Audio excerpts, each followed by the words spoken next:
Ambiente de unção, temos que cuidar até o que cantamos, o que falamos, porque as palavras viram sentenças. No ambiente de unção, nós só temos que levantar as mãos e desfrutar. No ambiente de unção, às vezes não precisamos funcionar, é só receber. Só receber. Isso é para você. Deus vem e diz: eu estou aqui. Relaxa, eu estou aqui. É isso que o Senhor está tentando dizer para você nessa noite. Relaxa, eu estou aqui. Eu cuido de tudo. Esse é o gozo do seu espírito. E a sua alma, ela não tem o que fazer, ela tem que obedecer. Por isso que ela chora, ela ri, ela grita, ela pula, ela dança, ela quer correr. Porque quando o espírito resplandece, a alma tem que se submeter a ele.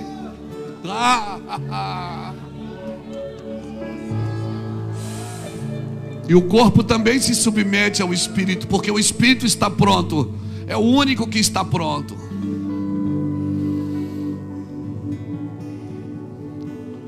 Então eu oro para que a sua carne, essa enfermidade, se submeta à voz do espírito e seja curada agora na sua carne. Você seja curado no seu sangue, nos seus ossos, nos seus nervos. Que você seja curado agora na sua corrente sanguínea, nos seus órgãos. Toda essa enfermidade sem cura, cientificamente sem cura, mas o Senhor diz: eu estou aqui. Jeová Rafa é o nome dele. E eu declaro você, pelas escrituras dizem que você está curado. Então seja curado em nome de Jesus Cristo de toda enfermidade. Isso não vai matar você, em nome de Jesus. Nós declaramos que isso não vai matar você. Seja livre. Seja livre. Ei, Jesus. Seja curado no seu coração, no seu fígado, na sua vesícula, no seu intestino, no pâncreas. Seja curado nos rins. Seja curado no ovário, no útero, na próstata. O câncer não tem lugar dentro de você. Se você tem aí o Espírito, eu declaro: o Espírito vai governar o seu corpo e tudo que está na sua carne e na sua alma. Todas as doenças, sejam elas patológicas, psicossomáticas, elas vão se submeter à voz do Espírito em nome de Jesus. Por isso seja curado aqui agora nessa noite de todos os problemas mentais, emocionais, psicológicos, psiquiátricos. Seja livre. Seja livre de todos os vícios, de tudo que prende a sua mente, de todo o cativeiro.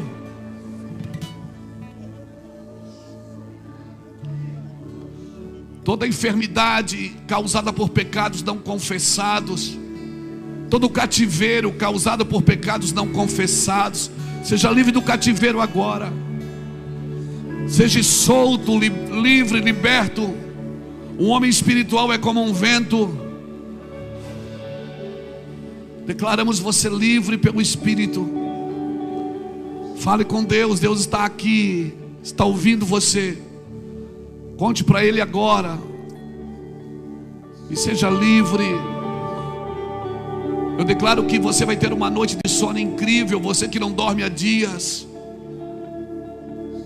você que não tem mais alegria de viver, você que está depressivo, você que vive no futuro na ansiedade, prisioneiro da ansiedade, prisioneiro do estresse, prisioneiro do burnout, prisioneiro de todas as doenças emocionais. Você que vive preso na raiz do abandono, na raiz da carência, preso na culpa, no medo. Seja livre. Seja livre pelo Espírito de Deus. Seja livre. O Espírito de Deus está aqui. O Espírito Santo de Deus.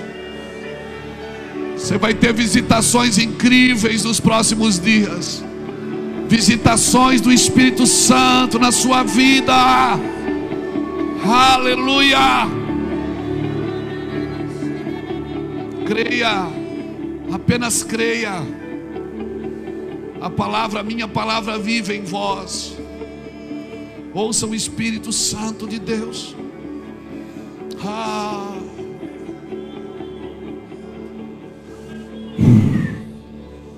Aleluia. Antes dessa reunião terminar, você vai ver que algo mudou no seu corpo. Algo mudou dentro de você. Você vai sentir isso.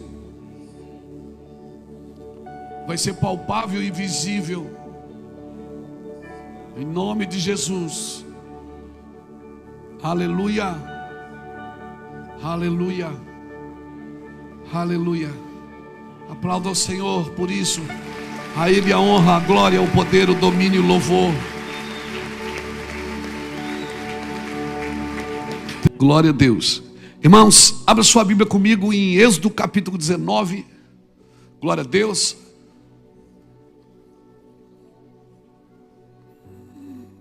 Glória a Jesus.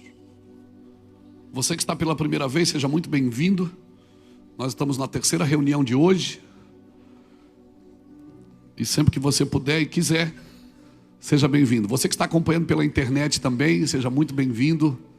Você pode depois pegar o link dessa mensagem e mandar para todo mundo que você conhece. Isso vai abençoar a vida de muita gente.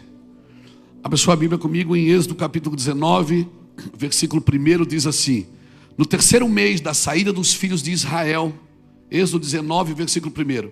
No terceiro mês da saída dos filhos de Israel da terra do Egito, no primeiro dia desse mês, vieram ao deserto do Sinai, e tendo partido de Refidim, vieram ao deserto do Sinai, no qual se acamparam ali, pois se acampou Israel em frente do monte. Subiu Moisés a Deus, e do monte o Senhor o chamou e lhe disse: assim falarás à casa de Jacó, e anunciarás aos filhos de Israel: tendes visto o que fiz aos egípcios, como vos levei sobre asas de águia, e vos cheguei a mim. Agora, pois, se diligentemente ouvides a minha voz, e guardardes a minha aliança, então serei a minha propriedade peculiar dentre todos os povos, porque toda a terra é minha. Vós me sereis reino sacerdotal e nação santa. São estas palavras que falarás aos filhos de Israel. Veio, pois, guarde o versículo 6, né? Vocês vão ser sacerdócio real e nação santa. São estas palavras que falarás aos filhos de Israel. Veio Moisés e chamou os anciões do povo e dispôs diante deles todas essas palavras que o Senhor lhe havia ordenado.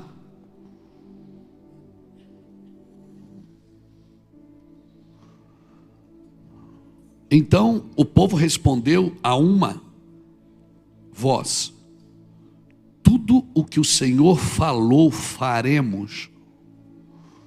E Moisés relatou ao Senhor as palavras do povo. Até aqui tá bom. Irmãos, essa semana eu estava lendo esse texto. Na realidade, a gente esteve em São Luís do Maranhão essa semana, e a gente viveu um tempo lá muito precioso e muito profético, muito calor. Eu e o Charles fomos a São Luís do Maranhão uma noite para ir, porque a viagem para lá é de madrugada, e a viagem para cá também é de madrugada, então foi 2 noites, e a gente ficou lá uma noite, mas estava tão pilhado que a gente não dormiu quase nada. Então foi 3 noites assim que a gente, bem dizer, não dormiu. E pregamos lá 3 reuniões e depois voltamos. Então, sexta-feira, quinta-feira eu cheguei em casa, sexta eu dormi, bem dizer, o dia inteiro.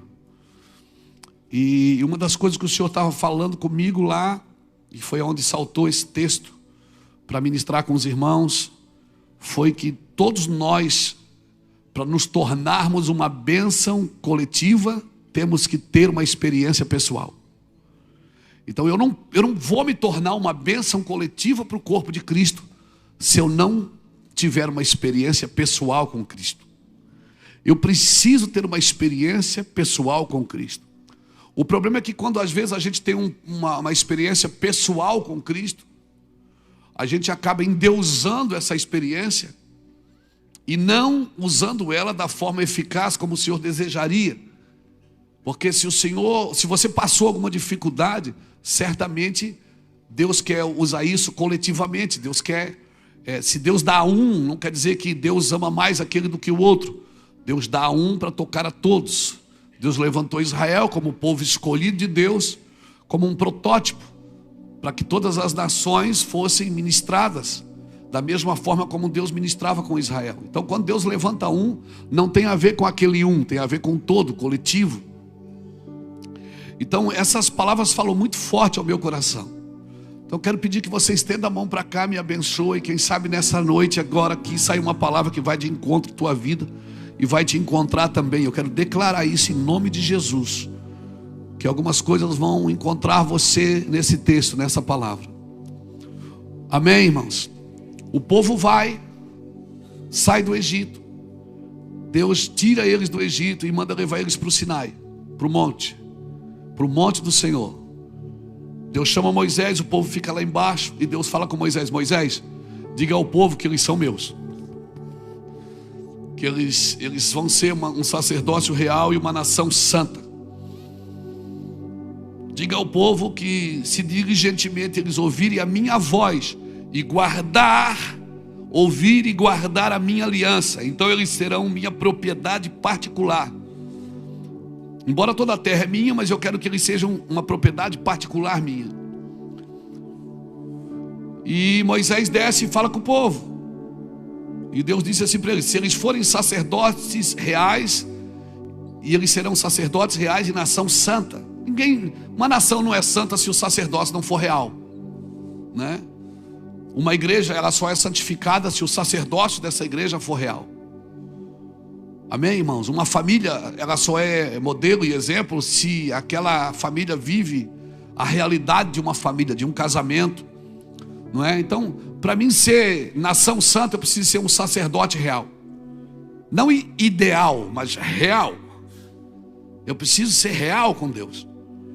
Amém? Porque as minhas experiências pessoais, elas têm que me tornar um modelo coletivo para o corpo de Cristo. Essa é a ideia da gente ter experiência.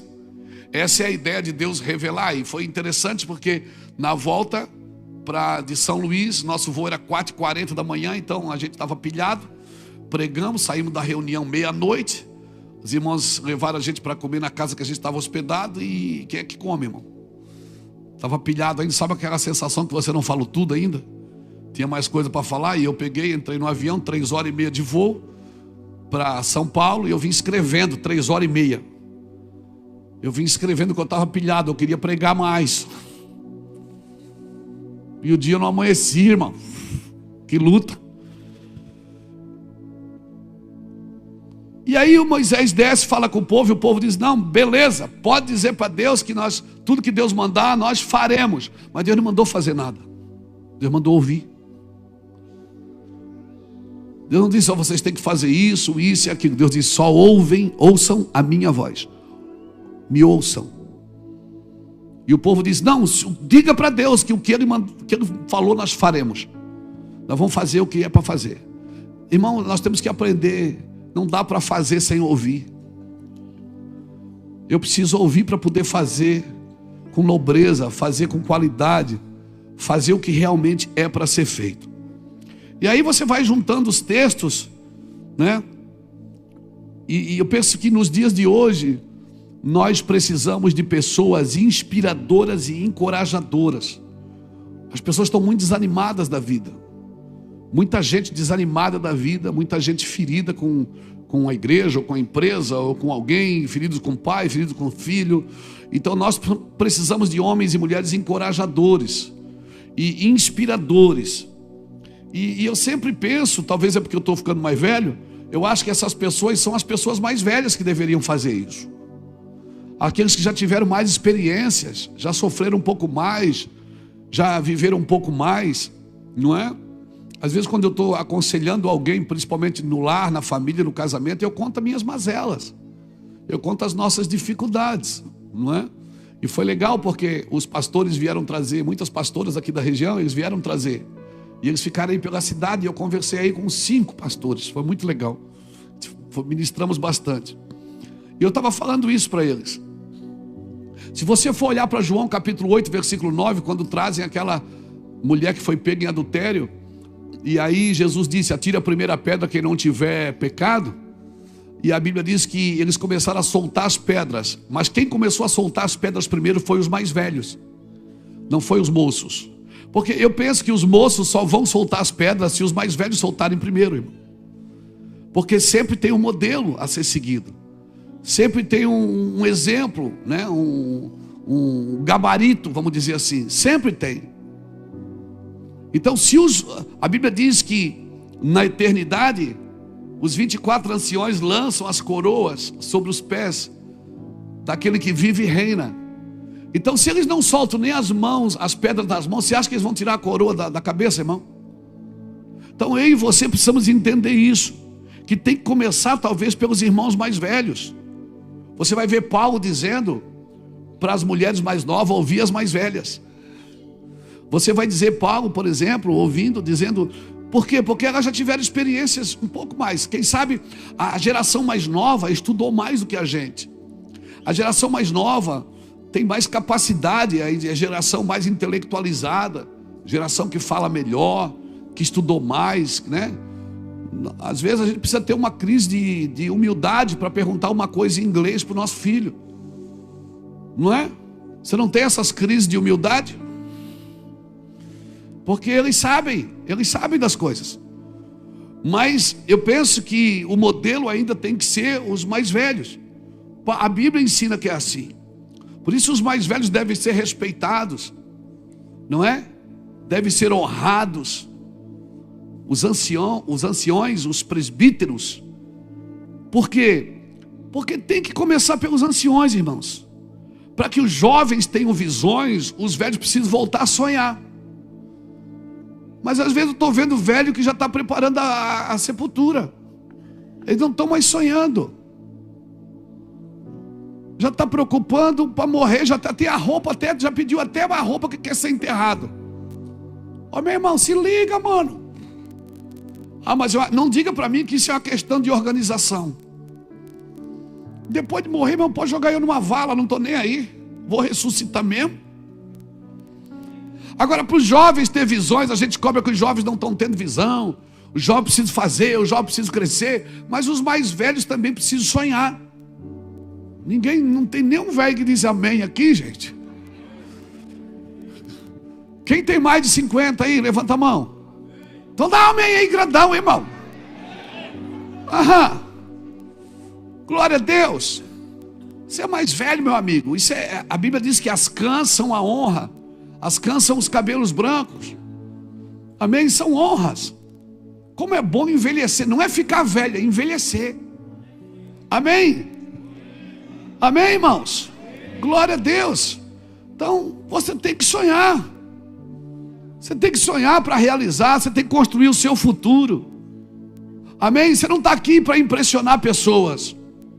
Você está aqui para construir aquilo que Deus tem para você. Então não se distraia com ilusões, com futilidades. Deus te chamou, meu irmão. Amém? Está chegando a melhor idade. Está animado. Está melhorando. Amém? E não tem jeito, você vai ficar velho. Você pode esticar para onde você quiser. Não? Tem gente que está tão esticada que quando ri o dedo do pé levanta.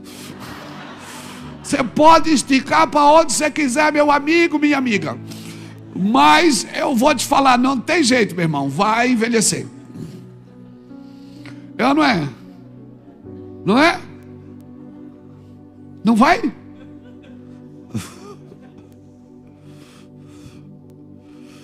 Então, meu filho, aproveita. Irmãos, Deus estava promovendo aqui uma experiência coletiva para o povo. Deus estava promovendo uma experiência coletiva. Ele estava dizendo, vocês vão ser o meu povo, meu sacerdote, a minha nação. E o povo não quis. Se você olhar o capítulo 20 de Êxodo, Bota aí capítulo 20, versículo 18. Bota aí o capítulo 20 e o versículo 18 de Êxodo. Todo o povo presenciou os trovões e os relâmpagos e o clangor da trombeta e o monte fumegante, e o povo observando se estremeceu e ficou de longe. Disseram a Moisés: fala-nos tu e te ouviremos, porém não fale Deus conosco para que não morramos. Respondeu Moisés ao povo: não temas, Deus veio para vos provar e para que o seu temor esteja diante de vós, a fim de que não pequeis. O povo estava de longe em pé, Moisés, porém, se chegou à nuvem escura aonde Deus estava.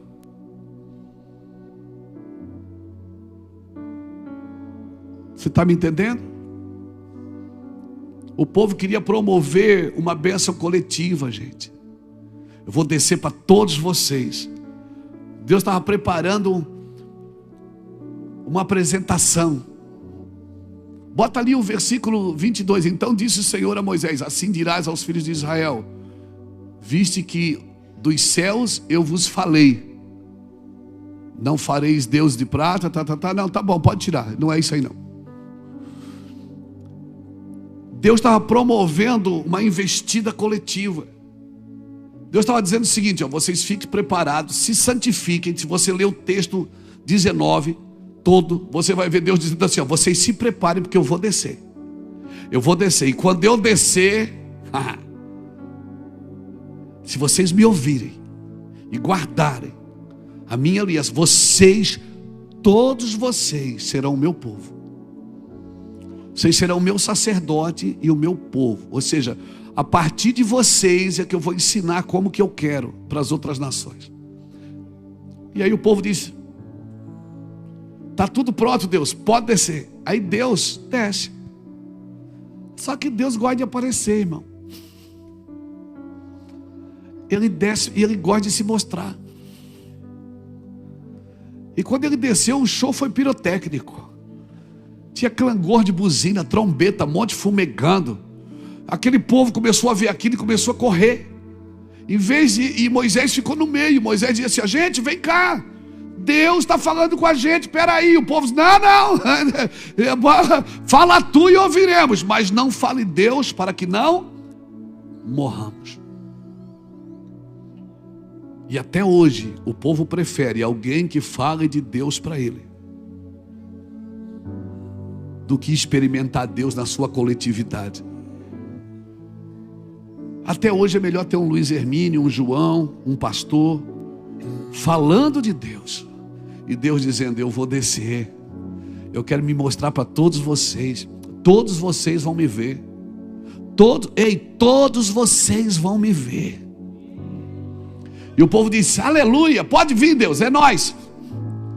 E quando Deus desceu, eles saíram correndo de medo. E eles diziam: fala tu, Moisés, e nós ouviremos, mas não fale Deus para que não morramos. Porque é isso que acontece quando Deus fala com você: você morre. Quando Deus fala com você, tudo que não é de Deus que está dentro de você, Ele mata. Quando Deus fala com você e tem coisas dentro de você que não foi Deus quem colocou, isso morre dentro de você. E aí você começa a dar ênfase àquilo que Deus está promovendo, protegendo e empoderando dentro de você através da sua voz. E Moisés ficou vendido, porque ele ficou no meio. Ele foi lá, Deus disse: fala para o povo. Ele desceu, falou com o povo. O povo disse: tudo bem, pode descer. Moisés subiu de novo e disse: Deus, o povo disse: pode descer. Deus disse: então diz para eles, no terceiro dia eu vou descer. Diz para eles se prepararem, porque eu vou descer, se preparem. Esse é o problema de você não estar preparado para aquilo que Deus quer fazer. Você acha que Deus vai deixar de fazer porque você não se preparou? Não, Deus não vai deixar de fazer, é você que não vai desfrutar. Quando Deus pede para você orar e jejuar para buscar Deus, não é para santificar Deus. Deus vai fazer de qualquer jeito, você orando ou não orando. Mas quando Ele pede para você orar e o buscar, Ele está dizendo: se prepare para quando eu chegar você esteja pronto. Porque a oração traz para você essa, sabe, esse aguardo, essa esperança de esperar. Você não cansa enquanto espera a Deus. Ele pede, ora hoje, santifica hoje, porque amanhã eu vou fazer. Ele não está dizendo que não vai fazer. Você orando ou não orando, ele vai fazer de qualquer jeito. Ele está dizendo o seguinte: se você não se preparar, eu faço e você não desfruta. Eu queria tanto que você estivesse pronto, para quando a glória chegar, você não correr de medo. Para quando a glória chegar, você não correr de medo. Sabe quem é que corre de medo? Quem está devendo. Porque quando ele entra no jardim, Adão correu de medo, se escondeu.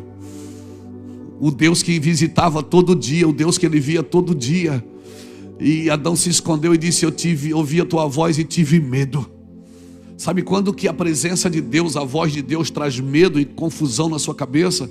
Quando você está devendo. Mas aí é que você não deveria correr, porque a presença justamente ela vem dizer: deixa que eu pago a conta. Deixa que eu vou fazer. Essa é a minha graça que vai te salvar. Essa é a minha graça que vai te pegar pela mão e vai te socorrer de novo. E amanhã de novo. E depois da manhã de novo. Deus te ama, cara. E não tem nada que você possa fazer para aumentar o amor dele, porque Deus não tem quantidades de amor. Deus é amor. Deus te ama. E se não tem nada que você pode fazer para aumentar o seu amor, também não tem nada que você pode ter feito que diminuiu esse amor. Esse amor não aumenta e diminui, ele não oscila. Por quê? Porque ele não tem quantidades de amor. Deus é amor, ele não tem amor. Quem tem amor, quando está bem ama mais, quando está mal ama menos. Quando é ofendido ama menos, quando é agraciado ama mais. Deus não tem, ele é amor. Por isso, o povo correu para a tenda e Moisés ficou ali. Deus disse: sobe aqui, Moisés. E Deus começou a falar com Moisés. E Deus levantou Moisés. E Moisés teve experiências sobrenaturais com Deus. Uma experiência que era para todo o povo. Deus está dizendo: eles não querem, Moisés, mas vão fazer o seguinte: eu vou te dar experiências pessoais. E as tuas experiências pessoais, Moisés, vão abrir portas a experiências coletivas para toda a nação. Deuteronômio 29 diz que as coisas reveladas são para nós, e as não reveladas são para Deus, mas as coisas reveladas são para nós e para nossos filhos, para sempre. O que Deus está dizendo? Que as experiências que você tem com Deus, você pai, mãe, você pode se tornar uma bênção coletiva para o seu filho, para a sua casa, para a sua família. As experiências pessoais que você tem com Deus tornam você uma bênção coletiva, porque as coisas reveladas são para Deus e as são para nós, e as não reveladas são para Deus, mas as reveladas são para nós e para nossos filhos. Para quê? Para que cumpramos todas as palavras desta lei. Para que Deus revela? Para mim cumprir a lei. Para que Deus mostra? Para mim cumprir o que fora dito. Na coletividade todos entendem o que o céu fala. Todos entendem. Por isso que quando eles começaram a construir uma torre para chegar em Deus, eles não estavam construindo um túnel para ir para o inferno. Eles estavam construindo uma torre para ir para Deus. Eles queriam fazer uma coisa boa, mas com uma intenção ruim, com um sentimento ruim. Deus confundiu todos eles. Por quê? Porque é assim que Deus faz. Em Babilônia ele confundiu as línguas, porque eles estavam construindo uma torre para eles, para chegar a Deus, para eles, para que os seus nomes fossem célebres. Mas em Pentecostes eles entenderam a língua, porque agora eles iam começar a edificar o reino de Deus. Deixa eu te falar uma coisa. Cutuca alguém que está do seu lado e diga: torne-se o padrão. Torne-se o padrão a ser seguido. Torne-se o padrão. Davi, irmãos, ele foi um dos principais adoradores.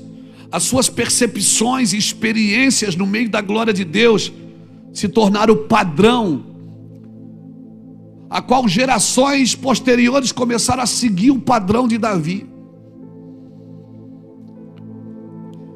Eles usavam o mesmo padrão que Davi usava para buscar a Deus.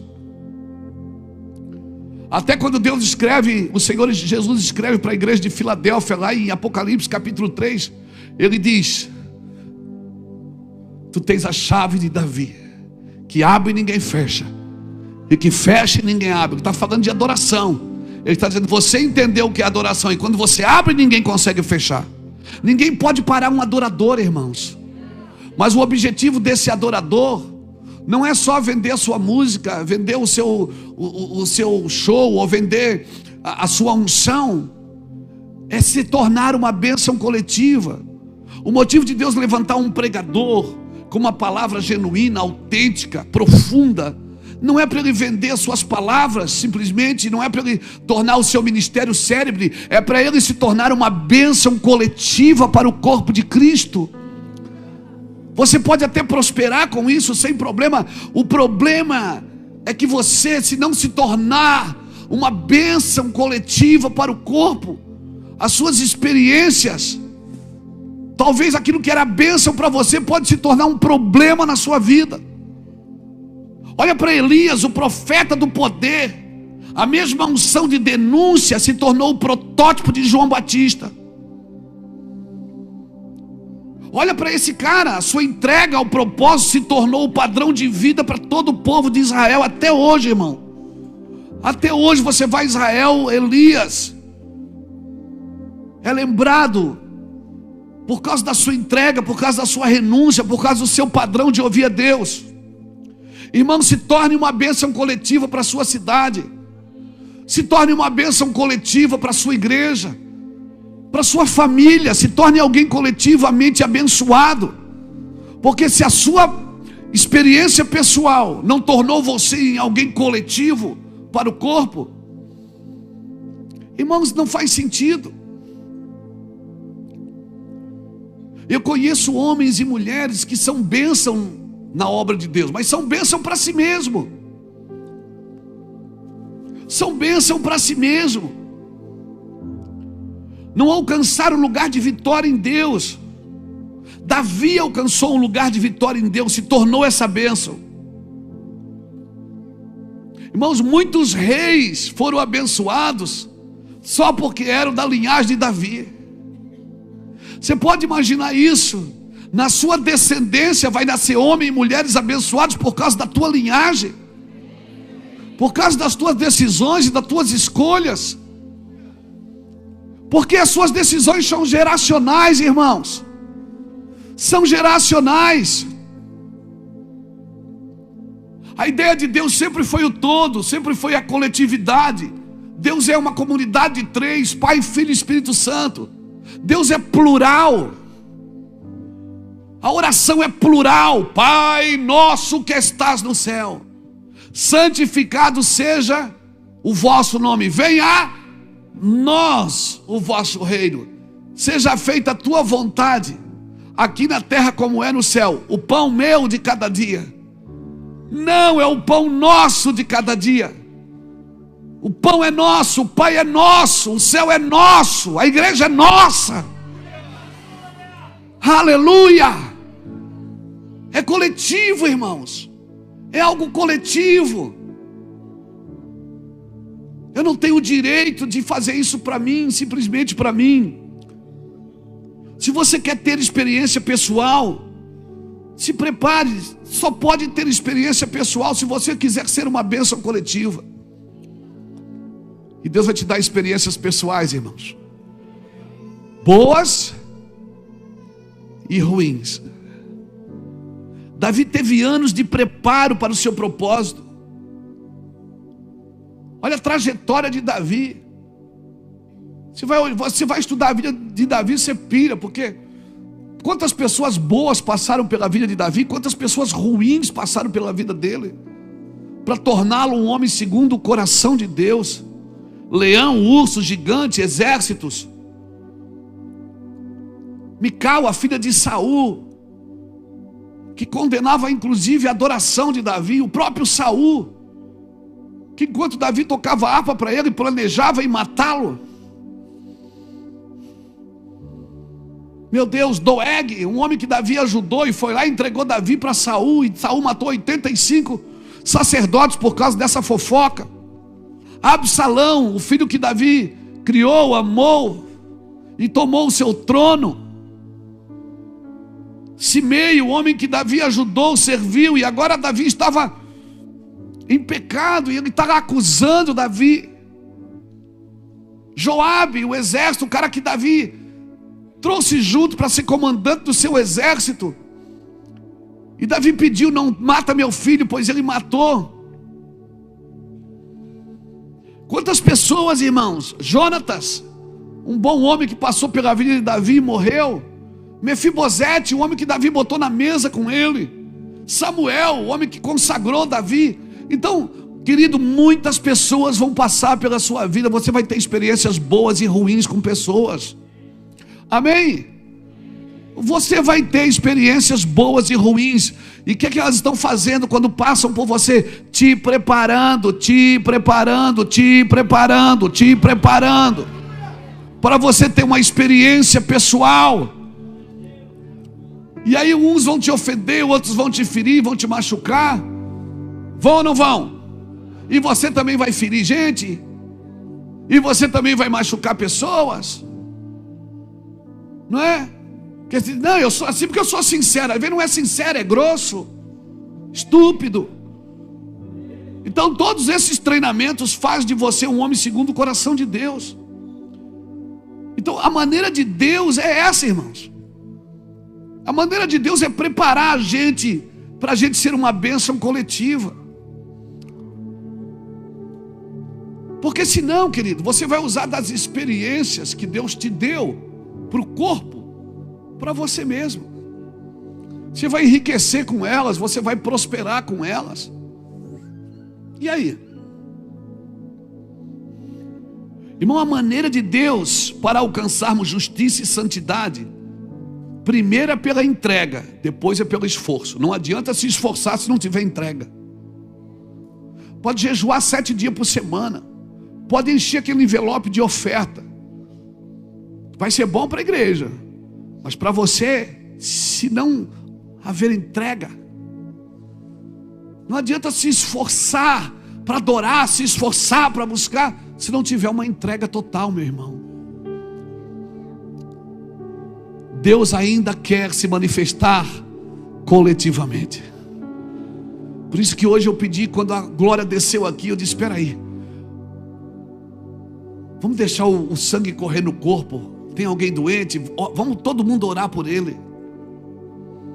Amém, irmão? Coletividade, porque ninguém fica com crédito. Ninguém fica com crédito. É o corpo que cura. É o corpo. O meu Jesus curava alguém e dizia assim: não fala para ninguém não. Precisa não.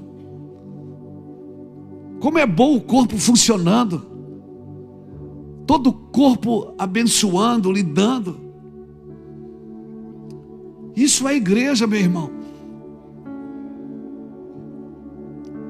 Nunca foi a ideia de Deus, eu aqui em cima e todos vocês aí embaixo. A ideia de Deus não foi essa, nunca foi, nunca foi, nunca foi. Ainda bem que Jeremias profetizou. No capítulo 31 de Jeremias. Jeremias 31, no versículo, acho que é 31 também. 31 e 31 de Jeremias. Vamos ver o que é que diz. Eis aí vem dias, diz o Senhor, em que firmarei a nova aliança. Que aquela o pessoal correu de medo. Aquela o pessoal disse: fala tu, Moisés, e ouviremos. E como é bom ter alguém para botar a mão na nossa cabeça. Como é bom ter alguém para orar as nossas orações. Como é bom ter alguém para pagar o preço que nós deveríamos pagar. Como é bom ter alguém para fazer no nosso lugar. Ninguém pode fazer o seu lugar. Deus não recebe a sua adoração de outro. Deus não recebe o seu clamor de outro. Você precisa fazer a sua parte. Eis que vem dias, diz o Senhor, em que firmarei uma nova aliança com a casa de Israel e com a casa de Judá. Não conforme a aliança que fiz com os seus pais no dia em que vos tomei pela mão para tirar da terra do Egito, porquanto eles anularam a minha aliança. Qual foi a aliança que ele tinha feito? Ele disse: eu vou descer, se vocês ouvirem e guardarem, Eu serei o vosso Deus, vocês serão a minha nação santa, meu sacerdócio real. Toda a terra é minha, mas eu escolhi vocês, aleluia. Toda a terra é minha, mas eu escolhi vocês. E eu vou descer e vocês vão me ouvir. Amém, amém. Pode descer, Deus. E quebrar a aliança. Essa eu tomei pela mão para vos tirar da terra do Egito, porque eles anularam a minha aliança. Não obstante eu os haver desposado, diz o Senhor. O Senhor estava dizendo, eu estava casado com eles, eles foram embora. Vai lá, porque esta é a aliança que firmarei com a casa de Israel depois daqueles dias, diz o Senhor. Na mente lhes imprimirei as minhas leis, também no coração lhes escreverei. Eu serei o seu Deus e eles serão o meu povo. Não ensinará jamais cada um o seu próximo. Não vai mais precisar de Luiz Hermínio aqui ensinando, escola dominical. Não vai mais precisar ninguém estar ensinando ninguém. Por quê? Porque todo... Deixa lá, irmão. Não ensinará jamais cada um o seu próximo, nem cada um o seu irmão, dizendo, conhece o Senhor, porque todos me conhecerão, desde o menor até o maior, diz o Senhor, pois perdoarei as suas iniquidades e dos seus pecados jamais me lembrarei. Alguém está me ouvindo aqui, está me entendendo? Aleluia. Deus queria fazer o quê? Queria falar. Deus queria o quê? Falar. Se vocês ouvirem a minha voz. Aí o povo correu de medo. Deus disse, Moisés, sobe aqui, o povo não quer. Então escreve aí, Moisés. Não matarás. Não roubarás. Não furtarás, não adulterarás, não falarás falso testemunho. Não adorarás imagem, não farás para ti imagem, nem as adorarás. A minha pergunta, era a ideia de Deus escrever? Era a ideia de Deus escrever? A ideia de Deus qual era? O povo não entendeu. Deus disse, então eu vou escrever. Aí Jeremias profetiza. Eu escreverei a minha lei no seu interior. E você não vai ler mais numa tábua, vai estar escrito dentro de você, não matarás. Não falarás falso testemunho, não adulterarás. Aqui dentro, vai estar dentro de você. Porque ninguém mais ensinará o seu próximo, porque todos me conhecerão. Eu colocarei a minha lei, imprimirei na sua mente e no seu coração. No Velho Testamento você olhava, tinha uma placa na grama, não pise na grama. Agora você olha no Novo Testamento, a placa não está mais lá, só está a grama. Onde é que está a placa? Dentro de você. Então quando você olha para um lugar que não deveria, quando você pega uma coisa que não deveria, quando fala uma coisa que não deveria, quando pensa uma coisa que não deveria, não tem escapatória, meu amigo, porque tem alguém que habita aí dentro, que trouxe todas as leis do Senhor, todos os atributos do Senhor, toda a glória do Senhor, todos os princípios de Deus. Ele veio morar em você e trouxe tudo que é de Deus com Ele. E aí quando você olha para onde não devia, você diz, mas não tem ninguém vendo. Ele disse, cabeção, eu estou aqui, eu habito em você. Quando você fala uma coisa, quando você vê uma coisa, quando você assiste algo que não deveria assistir, quando você pensa que não deveria pensar, quem é que habita aí? Ele vos ensinará sobre toda a verdade. Ele vos guiará sobre toda a verdade. E você está esperando que alguém veja para poder se sentir acusado? Você está esperando que alguém aponte o dedo para você se sentir sentenciado? Não precisa. Ele habita dentro de você. Ele habita dentro de você. Jeremias profetizou. E Jesus falou, Ele habitará em vós e vos ensinará sobre toda a verdade, e não falará de si mesmo. Amém, irmãos? Por isso que quando nós começamos a adorar aqui hoje, As músicas cantadas para Jesus. Música falando de quem Jesus é, não de quem eu sou. E ele veio com tudo. E quando ele veio com tudo, num ambiente espiritual, nós não podemos cantar nem liberar palavras que não estamos comprometidas com ela. Eu posso falar à vontade, mas num ambiente espiritual, quando o céu muda, quando o céu rasga e Deus desce, eu já não posso mais cantar ou falar qualquer coisa que eu não estou comprometido com essas coisas, que eu não estou comprometido com essas verdades. Deus se revela em nós na proporção da nossa entrega. A entrega, a renúncia nos dará um relacionamento pleno e profundo, irmãos. Pleno e profundo com Deus e com as pessoas. O estilo de vida de renúncia ainda é o código da lei do amor. Ninguém vai andar em amor se não viver em renúncia. A lei do amor ainda é pela renúncia, não é pela conquista. Mas me parece que os púlpitos das igrejas estão ensinando mais sobre conquista do que sobre renúncia. Temos dificuldade de perder alguma coisa, quando a Bíblia diz que nós temos que perder. Nós temos que perder para encontrar, irmãos. Não se trata de conquista, se trata de abrir mão. O estilo de vida de renúncia é o código do cumprimento da lei do amor.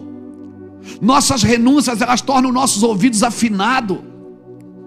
Eu vou repetir, as nossas renúncias tornam o meu ouvido afinado, torna a minha visão, sabe, a minha visão em 3D. Quanto mais eu renuncio, mais eu vou ver. Quanto mais eu renuncio, mais eu vou ouvir. Aleluia! Uma vida de renúncia é uma vida de conquista. Por isso tudo que não entregamos a Deus torna-se o nosso ponto mais vulnerável. Então, se você teve experiência pessoal e não entregou elas para o Senhor, você vai ficando vulnerável. Se você teve experiências e não entregou para o Senhor, isso vai se tornando o teu ponto fraco. E aí vai gerando o que na nossa vida? Confusão e engano. O Senhor é coletivo, não esqueça disso. A vitória que nós tanto queremos na nossa vida, ela só vai se dar na nossa vida se a gente for completamente derrotado pelo Espírito de Deus. Se nós não formos completamente derrotados pelo Espírito de Deus, nós nunca vamos viver vitória. Cultuar é sacrificar, cultuar é adorar, adorar é sacrificar. Vai sacrificar o quê? O que Deus me prometeu. Deus prometeu que você vai ser grande. Deus prometeu que você vai ser fluente. Deus prometeu que você vai ser abençoado. Você vai orar e você diz: Deus, tudo isso que o Senhor falou, eu creio, mas eu entrego tudo a Ti se for preciso, para não perder a Tua presença. Deus diz: é o meu garoto, é o meu garoto, é o meu menino, é o meu guri, é o meu piá. Por quê? Porque tudo que Deus te dá e você estiver disposto a devolver, o Senhor está dizendo que então eu tenho que chegar em casa e vender tudo que eu tenho? Não. Quem já se desprendeu, quem já se desapegou, não precisa se desfazer. Você só tem que se desfazer de algo que você não desapega. Quando você já desapegou, irmão, pronto. Já desapegou? Eu já entreguei para o Senhor, pronto. Isso não é mais um ídolo na sua vida, nem no seu coração. E agora você pode servir isso, porque isso não é um ídolo. Sua empresa não é um ídolo. Ser famoso não é um ídolo. Ter riquezas não é um ídolo na sua vida. Tudo isso está em prol do seu serviço no reino. Aleluia, você está me entendendo isso? Deus falou que você vai ser um próspero homem, uma próspera mulher de Deus. Aí você vai orar e diz: Deus, eu estou disposto a entregar tudo para você. Deus diz: ok. Aí o sapato aperta aqui, aperta ali, aperta lá, e você vai entregando. Você vai entregando. Mas você já viu? Quando o sapato aperta, a primeira coisa que a gente corta é aquilo que a gente falou que faria e não faz. Porque nós temos dificuldade de nos mover no dia difícil. Então nós precisamos ser convencidos e vencidos por Deus. Quanto mais derrotado pelo Espírito, mais vitorioso nós somos. Amém, irmãos? Amém? Para encerrar, para a gente ir embora comer essa salada, aleluia. Gênesis capítulo 32 e o versículo 22. Gênesis 32, 22. Olha o que diz: levantou-se naquela mesma noite, tomou suas 2 mulheres, suas 2 servas e seus 11 filhos e transpôs o val de Jaboque. Estou falando de Jacó. Tornou-os e fez-no passar o ribeiro, fez passar tudo o que lhe pertencia. Ficando ele só. Olha o segredo. Ficando ele só, lutou com ele um homem até ao romper do dia. Vendo este que não podia com ele, tocou-lhe nas articulações da coxa. Deslocou-se a junta da coxa de Jacó na luta com o homem. Vamos lá. Disse este: deixa-me ir, pois já rompeu o dia. Respondeu Jacó: não te deixarei ir, se não me abençoares. Perguntou-lhe: pois como te chamas? Ele respondeu o quê? Jacó. Pai. Então disse: já não te chamarás mais, e sim, pois como príncipe lutaste com Deus e com os homens e prevaleceste. Tornou Jacó a dizer: rogo-te, como te chamas? Respondeu ele: por que me perguntas pelo meu nome? E o abençoou ali. Como era o nome dele? Jacó é o nome de quem? De um homem. Ele lutou com Deus. Ele venceu ou ganhou? Ele perdeu, irmão. Ele tomou um pau, ele saiu aleijado da luta. Ele saiu aleijado da luta, mancou pro resto da vida. Então quem é que ganhou a luta? Deus. E Deus olhou para ele e disse o quê? Venceste. Como assim? Agora pasmem. O nome dele como é que era? É o nome de um indivíduo. Agora Deus muda o nome dele para quê? O nome de quem? De uma nação. Aquele dia ele deixou de ser um homem e passou a ser uma nação. Ele deixou de ser um indivíduo e passou a ser alguém coletivo. Para mim deixar de ser um indivíduo e passar a ser alguém coletivo, eu preciso lutar com Deus e perder para Deus, para que eu possa vencer. Deus quer mudar seu nome. Você vai ser alguém coletivo, não só um indivíduo pensando em você mesmo, negociando com Deus as suas promessas, negociando com Deus os seus favores. Deus quer tirar você de um lugar de indivíduo e tornar você uma nação. Você vai ser uma bênção coletiva, mas você vai precisar de uma experiência pessoal. E sabe como? Você vai perder a luta. Entre já sabendo que você vai perder. Mas Ele vai olhar para você e vai dizer: mas você é bom de briga. Você venceu e você sai todo grandão, mancando. Mas sai grandão. Aí, imagina Jacó chegando e os filhos olhando: que é isso, pai? Venci. Mas pai, já está mancando pro resto da vida, aleluia. Porque todo encontro com Deus vai mudar seu caminhar para sempre. Você nunca mais vai caminhar do mesmo jeito. Deus vai mexer em você e você vai caminhar diferente com Jesus. E todos saberão que aquela marca quem colocou foi Jesus. Alguém está me entendendo aqui? Levanta essa mãozona aí e solta esse leão grandão que está aí dentro. Faz barulho mesmo. E você está lutando com demônios. Passa o dia lutando com o diabo. Passa o dia excomungando. Passa o dia praguejando. Passa o dia reclamando. Não, vai lutar com Deus, camarada. E vai para perder. Aquele dia ele deixou de ser um homem. Ele passou a ser uma nação. A minha experiência pessoal vai me tornar uma bênção coletiva. Oh, meu Deus.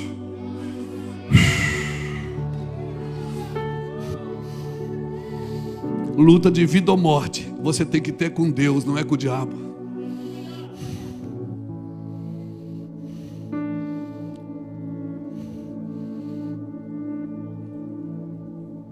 É por isso que nós somos mais do que vencedores. Eu já perdi. Naquele dia Jacó decidiu enfrentar as consequências. Sabe por quê? Porque o irmão dele estava vindo com 400 soldados, 400 homens de guerra. E a Bíblia diz que Jacó teve medo. Por que ele teve medo? Porque ele tinha enganado o irmão 20 anos atrás. Um dia chega o boleto, irmão. Não engana ninguém, porque um dia chega o boleto. O boleto chegou. Jacó está com medo e diz: Deus, eu não te largo enquanto não me abençoares. Ele diz: então vamos brigar. Aquele dia Jacó brigou. Ele foi derrotado, mas venceu. Sabe como é que eu chamo isso? A vitória da derrota. Você não tem que fazer o culto da vitória para ser vitorioso. Você tem que fazer o culto da derrota. Eu vou entrar no quarto e eu vou buscar Deus e eu vou perder tudo que eu tenho que perder para poder ser um vitorioso. Amém? Tem que perder. Jesus não perdeu, irmãos. Ele ressuscitou no terceiro dia. Mas todos nós vamos precisar do Calvário. Todos nós vamos precisar do Val de Jaboque. Só quando somos derrotados pelo Espírito Santo é que vencemos a nós mesmos. Amém? Então olha para a pessoa que está do seu lado e diz: a vitória da derrota.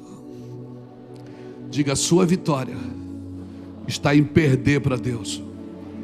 Quem quer perder para Deus nessa noite? Então quem quer perder a sua vida para Ele hoje? Quem quer entregar a sua vida para Ele hoje? Quem está dizendo assim: eu quero entregar a minha vida, eu vou perder a minha vida hoje para ganhar a vida dele.